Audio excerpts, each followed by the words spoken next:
dicocol pakai sambal kecap kayak gini.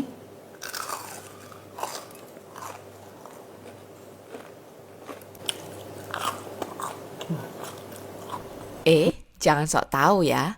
Pasti kalian kira ini bakso goreng. Bukan tahu, ini adalah bola tahu crispy. Makan tahu tuh jangan gitu-gitu aja. Mending tahunya dibuat versi yang lebih menggoda. Kali ini aku bikin bola tahu yang lembut di dalam tapi crispy dan garing di luar. Terinspirasi dari sosis kriuk yang seliburan mulu di FYP. Tapi versi lebih sehatnya, yaitu pakai tahu. Dan rasanya nggak kalah enak, woi. Ini dia bintang yang bikin crispy permukaan tahu. Ini mirip banget dengan adonan kremesan. Tahu-tahu tadi digoreng sampai kecoklatan lalu siram pakai adonan kremesan ini.